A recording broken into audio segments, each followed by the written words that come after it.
Greetings, my name is Darren Shady. I'm going to be covering Hacking, the Art of Exploitation by John Erickson.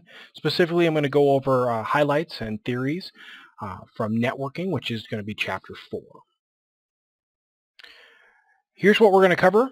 We're going to go over the OSI model. Just a real quick review. We all should be fairly comfortable with understanding how the OSI model works, where we're going to be operating at, and then we're going to spend a significant amount of time talking about sockets. After that, we're going to go ahead and move into some sniffing theory. We're going to discuss the difference between raw and libpcap and some other things that occur in there, as well as the RFCs 791 and 793. Talk about the differences between active versus passive sniffing, and later on when we get into a demo, we'll actually get to see the differences between those. Also going to talk about tools and attacks. We're going to go over Nemesis, ARP spoof, and some denial of service attacks, specifically SYN flooding, ping of death, teardrop, ping floods, amplification attacks, distributed denial of services, hijacking, and reset hijackings.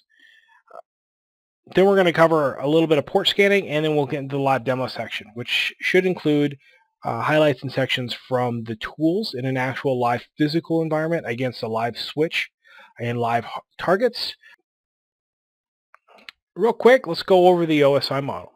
It's important to understand how the OSI reference model functions and how interactions between the different layers occur. This allows us to each area to focus on the intended design and only need to know how to send data to the layer directly below or above it. Additionally, each layer in the OSI model knows about itself and the layer below it. For example, at layer 3, we know that MAC addresses exist, but we don't use them to communicate. Instead, we encapsulate them into a format of our choosing. In today's network, that's normally IP. In fact, I've yet to deal with anything other than IP in my career. However, other layer 3 protocols exist for addressing, such as IPX, which is an old Novell Networks protocol. As we transfer data back and forth between systems, we must work through this conceptual stack. Realistically, most of us operate more closely to a TCP IP model of networking, and the two do map together for the most part. However, the OSI model provides us with a bit more granularity and control over each layer, as it is often easier to conceptualize. We're going to talk about sockets now. In networking, we are often concerned with only the first 4 layers of the OSI model. Sockets operate just outside this range, but are extremely important to understand when discussing networking. A fairly simplistic but accurate analogy is to use a light socket. There are a lot of different types of light sockets and different bulbs to use for each one. You need the right size of bulb to fit in the correct socket. Similarly, you need to write the right type of network socket depending on your needs. In fact, because we can support many different protocols with our sockets, we can write our own protocols, and our sockets will be able to interact with those. From an OSI perspective, sockets exist at layer 5. However, they are set up and initialized depending on the type of layer 4 structure we need to work with, typically TCP and UDP. Let's briefly look at the definition of the session layer, and it's responsible for setting up and maintaining connections between applications. Remembering that a layer knows about itself in the layer before, or underneath it, the socket must be created to talk to the layer below it, layer 4. In C, we can fairly easily set up and create sockets.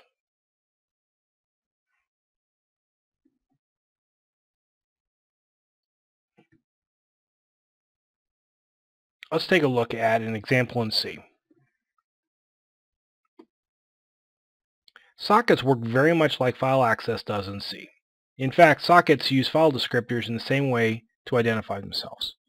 This use of file descriptors, or FDs, is what allows sockets, when programmed correctly, to help keep track of multiple individual connections.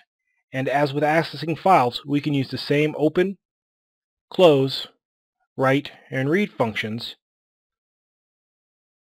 that we have used when accessing files. As with other file descriptors, a -1 on return equals an error. C already has these functions set up for us, so it's very convenient. And they can be found in the TAC USR, TAC include, TAC sys, TAC socket.h. I've gone ahead and copied and pasted an example of this out here, and we're going to go ahead and look at this a little bit further. This isn't the only function available to us. However, at this point, I'm just interested in just the basics. Like I said, this is the actual function from the socket.h section. The book actually lists this out a little bit more simplistic, but I want to go and expand on that a little bit further so we can see exactly what it is that we're doing. First, we're setting up storage for the variable, but we're declaring it without defining it. That's what the EX turn is doing for us. Simply, this is a lot like, to me, the idea of a global variable. Anything that links to the header during the compiling of the program will be able to call this variable. This variable does have to be defined, or declared in every function that we want to use. From there, we have our required inputs, which are domain, type, and protocol. First one we're going to take a look at is domain. It's slightly confusing when first looking at it. In fact, I had to go take a look at this one and do a little bit of reading to understand exactly what this was the first time I looked at it. The text does a pretty good job of explaining it, though. Domain refers to the protocol family being requested. Okay, these are also defined in TAC USR, TAC include, TAC bit, TAC socket.h. Typically, we're going to be using PF, which is protocol family underscore INET, and PF underscore INET6 for IPv4 and IPv6 respectively.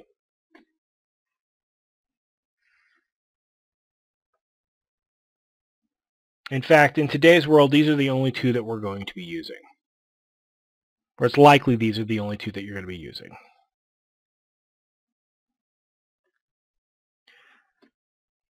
Type requires us to define the type of socket we're using. Now, to go ahead and expand that a little bit, I went ahead and included where this is defined at. This is also included in the same file, the TAC USR, TAC include, TAC bit, TAC socket.h. And when we scroll down, we take a look at that. We've got a couple different ones that I've highlighted here for us. By inspecting these, we should be able to make some logical determinations as to their layer 4 usage. Again, application of our knowledge of the OSI model and its terminology makes this very possible. We can take a look at this and we can determine what things are. So if we look at this, the first one we have here is sock underscore stream. Okay, we've just assigned it equal to 1 so that we can reference it by number if we need to. But it's sequenced, reliable, connection-based byte streams. Okay, well, having some understanding of how things work within our OSI model as well as TCP UDP, we know that TCP is reliable connection-based protocol. So it's pretty likely that sock underscore stream is TCP. Then we take a look at the one below it, sock underscore datagram. Datagrams are what we refer to as UDP. IPs are packets, UDP are datagrams. It's connectionless, unreliable. There's the definition of datagrams. We know that. Later on, we'll try to discuss a little bit more on raw, but that's also available to us. There are several other ones, including a sequence packet. We can set DCCP bits, which is congestion control protocol, and some specific ones for Linux and other systems, but they're available to us in there. For now, just knowing that these exist and that we have multiple types are good enough for us. The last one is the protocol. Now, according to the spec, protocol families can have multiple types of protocols defined within them. It's very similar to a structure. We lump these together. Most protocols don't have the need or the definition of a multiple protocol type within a protocol family. So it's simply, we almost always return 0 for this value. I was unable to locate any protocol specifically that had nested protocol families within inside of them, but if that's something you want to find and determine, it may be an obscure protocol for you to look up. All right, socket addresses. As we investigate the headers that we've looked at, and there are a lot of headers and a lot of great information, I spent a lot of time looking at those and understanding them, and stuff really started to make sense when programming this stuff, the more I looked at the individual headers. And those are the ones that we mentioned a couple slides ago. What we start to see is address families. And address families are important to understand. Since sockets are designed to be used across a large set of protocols, having flexibility in the address field is extremely important. Not all protocols use the same addressing scheme. The macro sdsock_comment allows us to store address data in an unsigned short integer. Using the socket function, we can pass it a pointer to the socket structure, or to the sock ADD structure, which points to the address structure of the protocol being used. There's typically a direct mapping between protocol family and address family. We see these as PF_INET uses the address family _INET. Very simplistic and logical naming structures here. This makes things extremely convenient for us. The sock ADDR basic structure is also the same size as the structure used in any of the protocols. As aforementioned, this gives us the ability to use protocol-specific addressing and to be able to typecast interchangeably between protocol families. Because we have this flexibility, and we're going to likely have protocol addressing that is shorter than our structure, padding is required almost always to ensure necessary length, especially in the case of IP. All right, network byte order and address conversion. Okay, very, very short, quick stuff here, but we have to be aware at all times of Indianness. And Indianness is simply little endian, big endian, determines the byte order in which a CPU architecture expects to receive data. And it's very important when we're talking addressing. And there is a big difference between 1.1.1.2 and 2.1.1.1. So if we get those backwards, it's going to be a bit of an important difference for us. So we need to be aware of that. x86 processors, which is typically what we're working on in these examples here, are going to be little endian based, so we must convert our values to the correct bit order, which is opposite of the way that we typically read left to right. So in little endian, we read our byte orders from right to left, so we have to convert that. Again, C structures and C headers have most of the stuff already defined for us. We can find these in TAC USR, TAC include, TAC net, INET, TAC in.h, and TAC USR, TAC include, TAC ARPA, TAC INET h. We can convert our 16-bit, which is our port values, and our 32-bit, which is our address values, to various things. These break out fairly easy for us. So we have HTONL, which is short for host to network long. So it's accepts a 32-bit integer from the host network, or from the host byte order to network byte order. Then we have HTONS, which is host to network short. That's going to get us our 16-bit, typically our port. Okay, then we have NTOHL, network to host long, it's our 32-bit, and then our NTOHS, which is our network to host short. So both of those convert our network byte order to our host byte order. We also have the ability to convert our dotted decimal to ASCII strings, and our ASCII strings IP back to dotted decimal. So let's take a look at some of these things that we've discussed here a little bit more. All right, this is a program called simple_server.c. And I want to go over this a little bit for you and as we walk through this. we start here at the top, we should see our first 6 headers. stdio, stdlib, string, sys/socket may be new to us, net, inet, and ARPA are all standard header files that are typically available to us. The reason I want to go over this is because this, depending on where you followed in this book, and if you haven't read it and haven't seen chapters 1, 2, and 3, hacking.h is going to be a bit of a mystery for you. What you should do is, if you're not seeing this, is go and take a look at the hacking.h, which is exactly what I'm going to do here. Because it defines some very useful functions for us. So before we go ahead and get into that, let's go ahead and take a small detour and take a look at that.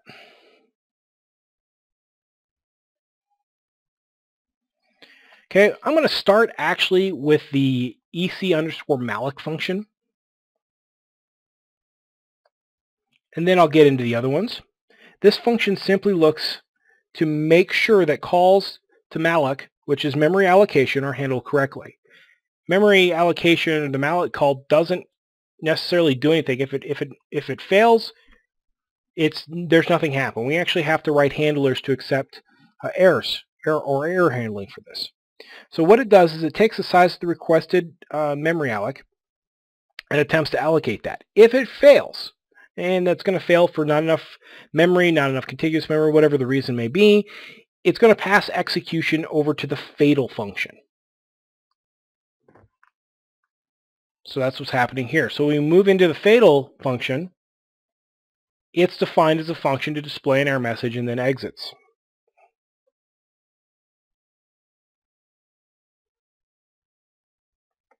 What it sends over to fatal is the error message that we saw here, which is in ECC alloc, which is the function that errored out on memory allocation. So we failed memory allocation. We're going to send that message over to fatal. What fatal is going to do for us is it's going to set up the array and the pointer for the incoming text, which in this case is from ec_malloc.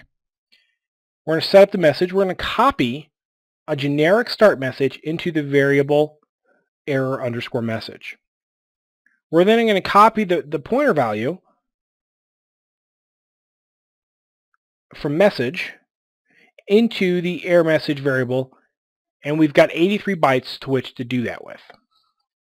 The 83 bytes is the remaining bytes that we have left over from our initial error message, the one directly above this fatal error.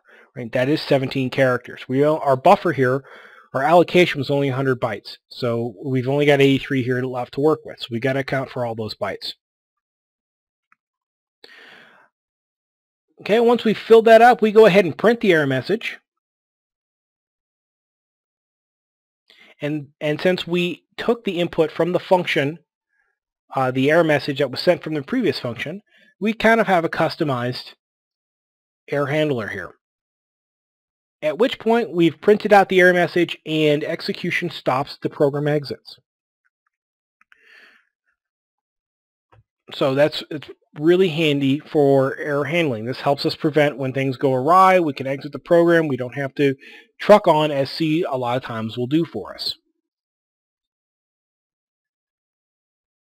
Okay, the third function in the hacking.h allows us to print hex and printable split format, which is exactly what the descriptor reads here.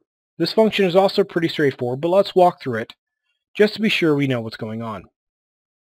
First, we parse through the array.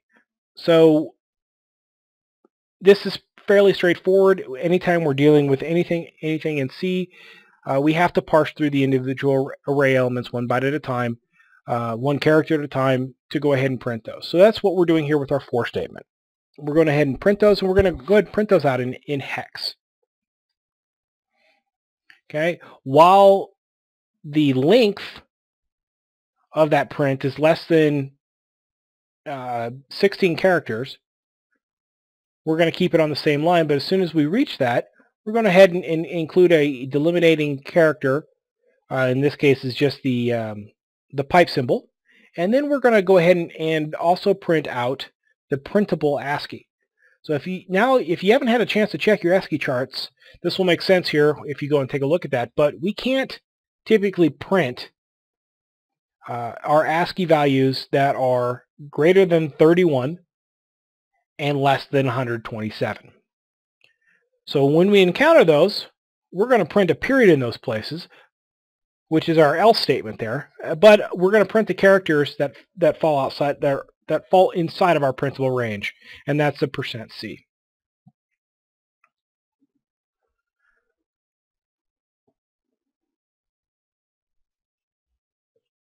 So at this point, we have three very, very useful functions, and that's why we went ahead and created these four. So we've got some basic memory allocation error handling. We've got some generic error printing message, and we have the ability to take our text, our incoming received buffer, and print that out to the screen in a defined format. So let's take a look now at simple_c. We're going to go back to that. So now that we've ventured off and taken a look at what hacking.h adds to this little application, let's go ahead and take a look at the rest of the application. So the first thing that we're doing here is defining a global variable for our port. That's going to be 7890. And it's going to make it available to anywhere in the program, but this is the port that we're eventually going to bind to. Main uses a couple of file descriptors, socket FD and usocket for listening. Okay, we set up our addresses. We set up a receive length, which is 1 byte at a time, which is very useful. We can choose to accept larger chunks of data, but we're going to have to go ahead and make some alterations to our printing of those characters to make sure that they print in the correct order in which is readable. So handling those in 1 byte is a lot easier. We've got a total buffer size of 1024. So if we have any occurs, fatal is always called. And we're using TCP IP. So we can see that the protocol family is set to PF_INET. We're using the stream socket type and our protocol 0. Remember, we talked about those a little bit ago. These are required inputs for using the function socket. Okay? If setting socket FD to socket results in a -1, we error out. This is consistent with the way that socket is defined. If a -1 is returned, it's an error. Unfortunately, socket doesn't have any error handling mechanisms, so that's why we have to write this in.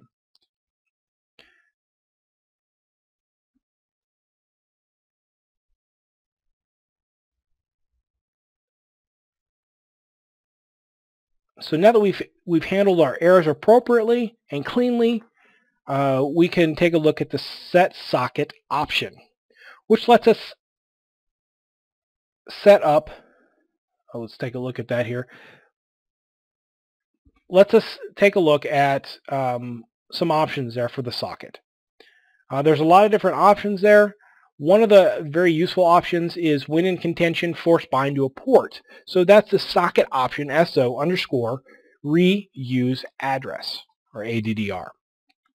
So if there's something contending or using it, it's going to go ahead and force that this happens, if it's set to true. All right, now let's move into the host addr.sin_family section. Okay, first we defined our host byte order. That's AF_INET. So address family _INET. So we're defining what our address family is. We're also going to go ahead and define and convert using the function HTONS, so host to network short for our port. We're going to go ahead and change that to the network byte order immediately. The in ADDR _any automatically fills with the IP address. And then we're going to go ahead and pad out the rest of that structure with zeros. As you recall, I had mentioned earlier that the address structure is a specific size. So because our address family doesn't fit that full thing, we have to pad that out.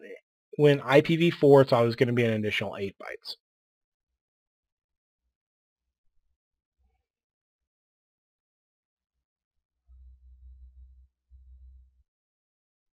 Okay, now we move on to our listen and accept calls, which is going to be in our accept loop. We have an accept loop here because we need, anytime data is received, we're going to go ahead and loop through this process. The listen function, to me, is a lot like a receptionist. It greets the connection, and if the boss is ready to accept, the accept function is called, and the traffic and the connection moves on. If not, we have a queue, and that's defined in here as well. When the connection is accepted, the client moves, or the client receives a hello message, which we've defined here as hello world. I'll go ahead and send that off immediately.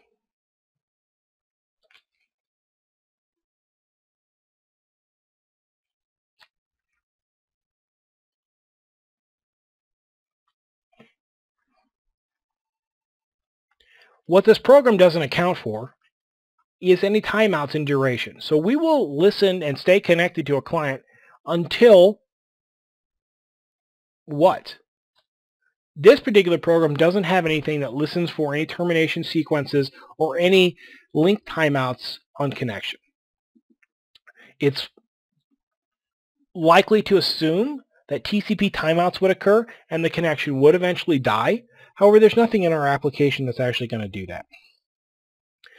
We are able to accept multiple incoming connections because we have the ability to hand off incoming connections in this particular program as well.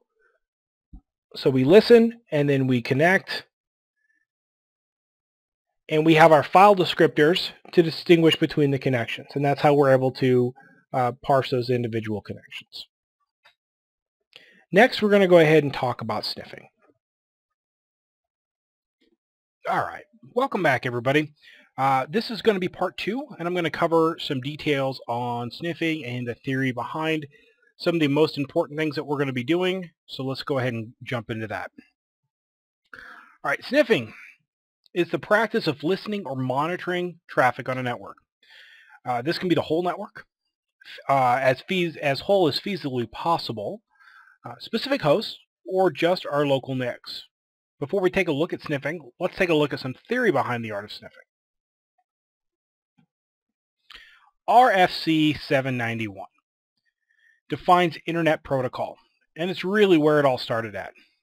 We got some details here. Right? If you haven't had a chance to read this, I'm going to cover some of the highlights. In many cases, a lot of this is common knowledge.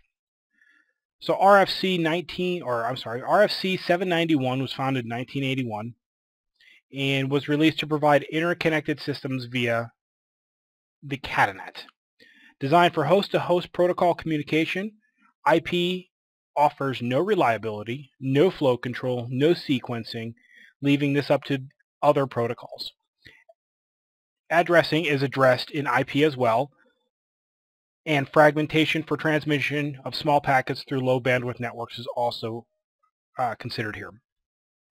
The time to live, or TTL, is also defined here, which allows us to specify the amount of hops a packet can take before it dies. RFC 791 also defines interactions with other protocols. IP operates at layer 3 of the OSI model.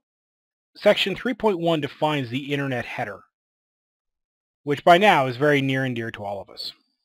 I'm going to take a couple minutes here just to go over an example of a valid IP datagram here, because at least for me, there were a couple fields that didn't make sense. First off, we have version. Pretty standard, we have versions 4 and 6 currently available to us. For our talks, we're going to be dealing in version 4. The IHL, the Internet Header Link Field, this is a measurement in 32 bits. So every 32 bits equals a counter of 1. This does not include the data and payload, but will include all optional options. In most cases, we don't have any options, and a valid header IHL value is at least 5. So to get that, that's 20 bytes. That's 5 times 32 divided by 8 equals 20. Okay, the TOS is the type of service lets us set precedence, bits, or priority on IP datagrams. However, it is designed to only be used within a network, meaning end-to-end prioritization cannot occur because foreign networks may or may not have the same sense of urgency for the traffic. What's important to you is not likely important to another network. Additionally, this provides no guarantee that and is only useful when high load occurs. The total length field. This is a measurement in octets, so 8 bits equals 1, and includes header and data. In the minimal example here, we're going to go ahead and using 168 bits, which gives us 21, which is 20 byte header plus 1 byte of data. So we can see our data down there in the lower left-hand corner. That's 8 bits. The identification field ensures different datagrams are not mixed when fragmentation occurs.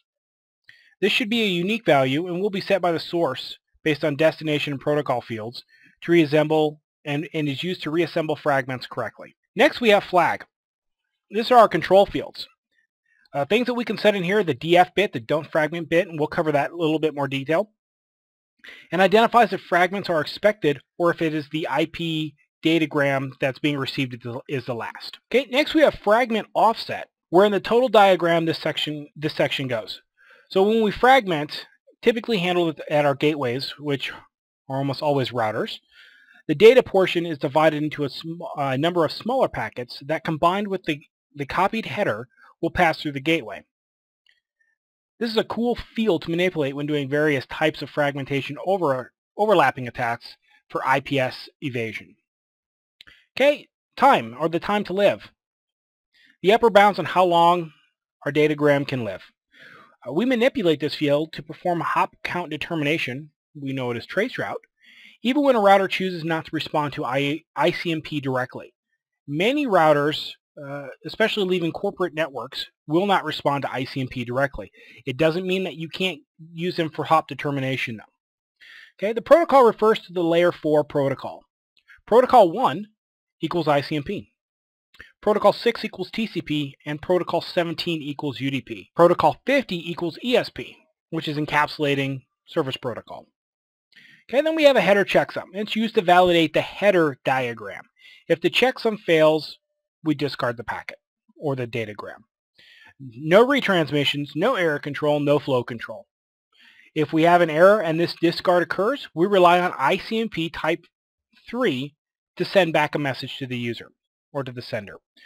I'm pretty sure we're familiar with source and destination, where it came from and where it's going, and data, which is ultimately being handled up or handed up to the application for processing. Like we're going to see here, ICMP is one of those data areas. Okay, so ICMP is defined in RFC 792. We know it as ping. That's pretty much what we use it for, but it's used for a lot of different things. So ICMP is also defined at the IP layer. We typically use it for diagnostics. We use the standard IP header, and ICMP exists in the first octet of the data field. The value of this field determines the type of message used. ICMP is used to augment the unreliability of IP, providing no additional reliability, and provide identification that problem exists when an IP packet fails to reach its destination. Like I said, it's also completely unreliable. So let's take a look at the RFC form for the details on this, and then I'm going to take a quick look at an example here. So here's how it's defined in the RFC. So this is a standard echo or echo reply message. It's very, very basic. All right, provides diagnostic information, and echo replies and echoes are the most common types that we see. Let's go over these field types real quick though. So the first one is the type, and this is the type of service. The example here is echo. We can also have 3 for destination and reachable and 8 for echo. A minute ago I said 0 was echo, that's actually echo reply. Alright, so the code is the message sent back and is specific to the type of service being used. So it's in, the codes match up to the type. There are no codes for type 0 and 8. Type 3 codes include net unreachable, host unreachable, protocol unreachable, port unreachable, fragmentation needed, and DF bit set. We can also get a message for source route failed. When we're doing our nmap and our discoveries for networks, these are some of the things that we can use to identify whether or not a port is open, a host exists but is firewalled, a network is reachable or not reachable, and pretty much a lot of great diagnostic information. Okay, the checksum, we use this the same as the IP header checksum. It validates the ICMP message starting with type. Okay, the ID field identifies the ICMP datagrams, and it's very similar to how we would use TCP ports to identify a single session. Sequence, we use that in an aiding matching of the types, and the data field varies. In type 8, the data field must reply with a type 0 and the exact contents of the data field. So when we send out something with an echo, we expect to get the inverse field back. So if an echo is 8, we expect to get back 0. We also expect to get back the exact same data that we sent. Okay, we can find in Linux where these are defined in TAC USR, TAC include, TAC Linux, TAC ICMP.h. All right, let's take a look at ICMP example with IP. Okay, let's walk through this really quickly. This is actually kind of I think it's a cool example. So I pulled this from Wireshark. I just did a simple ping of my gateway. We can see that we have our version, which is set there at the top, version 4, so the very first item listed there. And we can also see that we have a header length of 20 bytes, the IHL. And then we have a total length of 84. Now I'm skipping over some fields and kind of highlighting the ones that are kind of typically important to us. We don't have any fragments. Our TTL is 64. We define our protocol type as 1, ICMP. Right? And then we get into the ICMP control message protocol, or the Internet Control Message Protocol. We have a type 8 with a code of 0. Okay, down at the bottom, then we have our data, which is 56 bytes. So adding up what we see initially here, we see that we have 20 bytes for our header length, right, which is adjustable. Typically, 20 bytes in an IP header is normal. And then we have 56 bytes for our payload. That only gets us 74 bytes. So where's the additional 84 coming, or the additional 8 there? Well, as we recall, when we build our IP packet and use ICMP, the ICMP type is defined in the first 8 bits. So that's where that number comes from. So when we add that together, we get our total of 84. As previously stated, IP can fragment packets too. It has no way of determining when and how to do this, so ICMP is used to deal with packet size limitation. ICMP uses the DF bit of the header, of the IP header, which one of the options that we can set in the flag field. This is important. Setting the DF bit to on, we can tell the next router not to fragment the packet and to return a destination unreachable back to the sender, indicating that it cannot be passed with its current size. RFC 1191 defines path MTU discovery, which allows the operating systems to determine the maximum size of the IP datagrams that can be sent. We typically do this at the beginning of the communication while we're establishing the three-way handshake. Basically, ICMP is used to send these values, determine the value, and the smallest size available along the path is used. Okay, moving on up, we've got RFC 793 TCP. Okay, of the 3 protocols we've really looked at, or going to, this is by far the most complex. Provides reliability, connection-oriented connections, provides us with flow control and multiplexing, allows us to set precedents and even security. So we've got quality of service that's rolled up in here. TCP operates at the transport layer of the OSI model. It assumes it can obtain the datagrams, which may be unreliable, from the layer below it. The communication system facilitates basic data transfer, reliability, flow control, multiplexing, connection, tear up, tear down, precedence, and security. TCP communications is designed to allow for many processes so that many communications can utilize TCP. Combined with network and address, we form a socket. Binding is handled individually on the host. Reliability is handled by the sequence and acknowledgement. In my opinion, The most critical piece or basic knowledge that we must have about TCP is understanding the three-way handshake. Technically, this is a 4-step process, but we can combine steps 2 and 3 into a single transaction, thereby making this a 3-way handshake. Here's our conceptual model, straight from the RFC, both of these. Right? So A sends to B, sends to SYN. My sequence number is X. B sends back to A, AC, your sequence number is X. B also sends back to A, my sequence number is Y. A sends back to B, your sequence number is Y. So we have a SYN, SYN-ACK, and an ACK. So what we actually do here is in this bottom one here. So we have a closed. We're going to open the connection. B is listening. Okay, so A sends a SYN. Okay, it set a sequence of 100. That's what it sent. B receives this SYN. B then go ahead and sends a sequence number of 300, which is its own choosing, and ACK of 101, which is A's SYN or sequence number plus 1. And then we send that back. A sends a sequence number of 101, which is B's ACK, and a sequence or an ACK number of 301, which is B's sequence number plus 1. The last one here, the sequence is 101, and the ACK is 101, and then we're sending data. All right, so that's our ACK. So our SYN ACK, and our ACK. The sequence numbers are typically chosen at random by the operating system. Most, however, use sequential numbering to optimize CPU and memory. Sequence number and acknowledgements have a corresponding flag set, and flags define our control bits.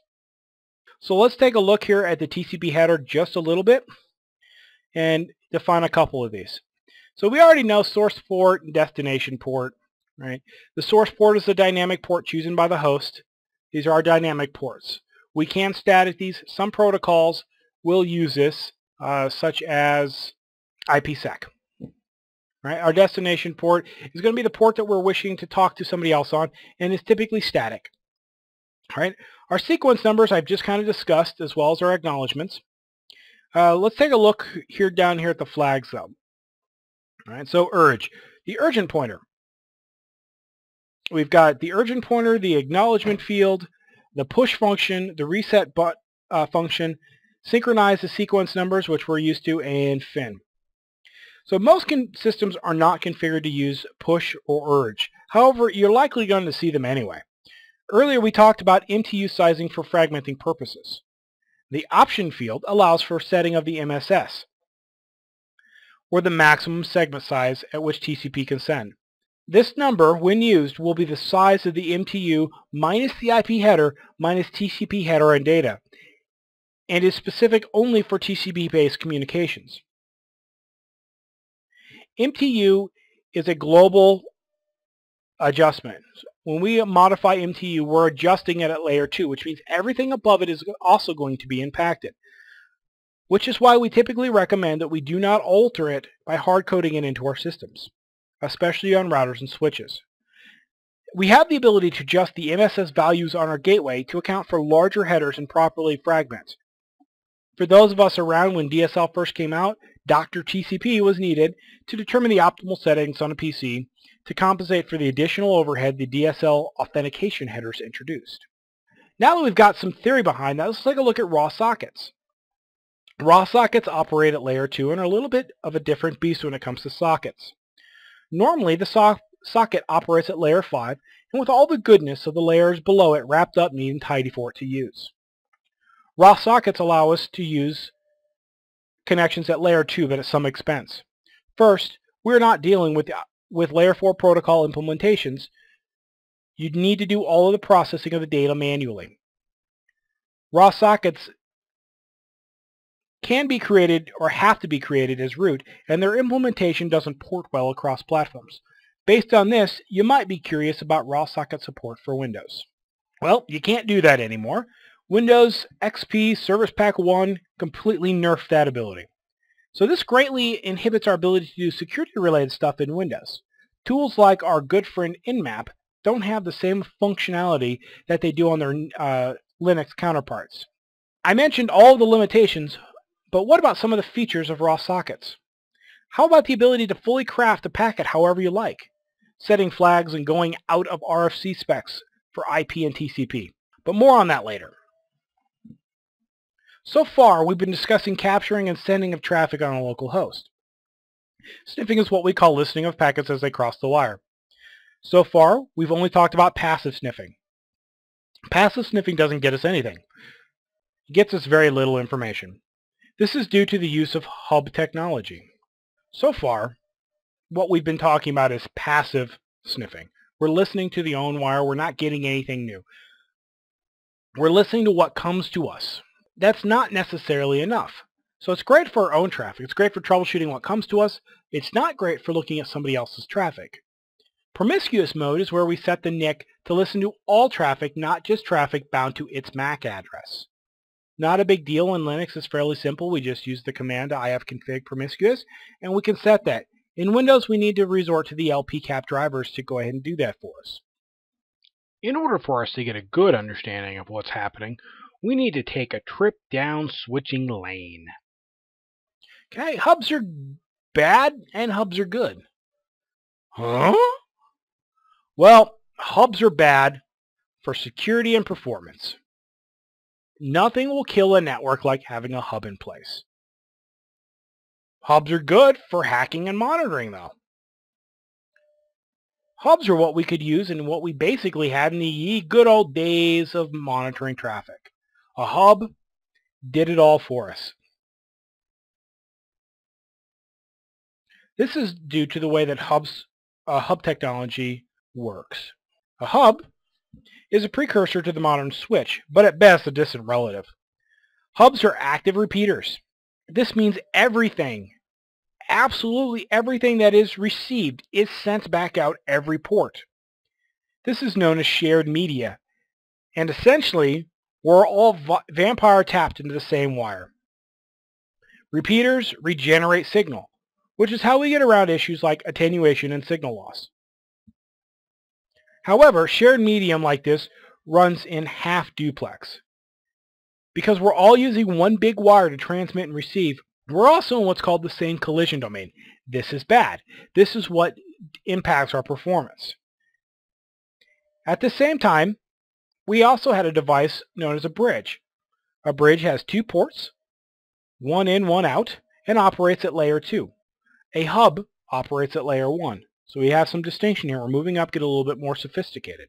Typically, media and network conversion occur at bridges. For instance, one side could be Ethernet, the other side could be wireless. I have a couple bridges in my home environment. I have a retail one from Linksys, which is a wireless gaming bridge, which actually connects the DirecTV to the wireless network, so I don't have to run Ethernet to it. It is a bridge, it's transparent, it can't be seen. We can also do that to bridge wireless networks together, which is a very common purpose. As the price of hardware decreases, the multiple ports on a bridge became an affordable option. This evolution from a two-port bridge to a multi-port bridge gave way to the modern switch. Traditionally, switches operate at layer 2. It is important to note that layer 3 switches exist and are very, very popular. There are a few differences between them of note. First, a layer 3 switch makes forwarding or routing decisions based on IP, while layer 2 switches make this determination based on MAC address only. Secondly, layer 3 switches have a routing engine, which allows for inter-VLAN communication to occur. Additionally, layer 3 switches offer quality of service, enhanced security features, and near wire speed performance. Since we're talking switching, we typically refer to layer 2 switches. So let's bring the focus back down to the MAC address. A switch must have a MAC address in order for a frame to be forwarded, so it must know the source and destination. Switches learn by listening for incoming connections. So just plugging in a bunch of devices onto a switch does not guarantee immediate communication. Switches have to learn, which means that there has to be some type of directed communication towards a device for this to occur. So we listen. The switch sits there and listens on all the ports for incoming connections, at which point it then has an entry for that port. Oh, this MAC address has been seen on this port. I know this. We store this information in this database is known as the MAC address table.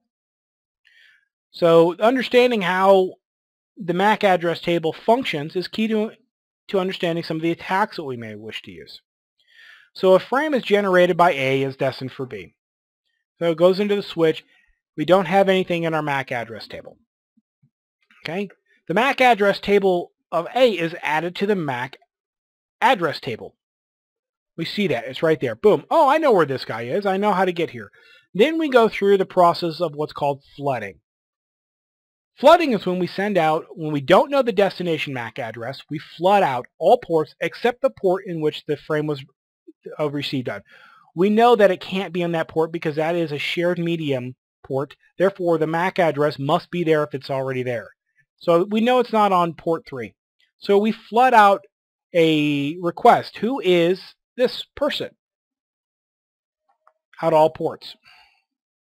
Computer B responds back with a unicast towards A. The switch learns about this and now has entries in its MAC address table for both A and B, which are on ports 3 and 4, respectively. Once this occurs, this is known as filtering. So we flooded, and now we're filtering. This provides us with the concept of a virtual private connection, and is established only between the intended sender and the intended receiver.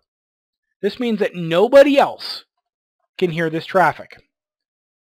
Due to this, passing sniffing technologies, where we didn't have to do anything, where we had our hubs that would have gave us the active sniffing, right? We're actively listening to everything. Passive sniffing technologies don't really get us anything at this point. All I can hear is, if I'm on a port, I can hear anything else that's attached to that physical medium. We do have a couple ways of combating this, though. If we control the switch, aka we are the admin of it, we can enable the concept of a span or a mirroring. Cisco vernacular calls this as a span.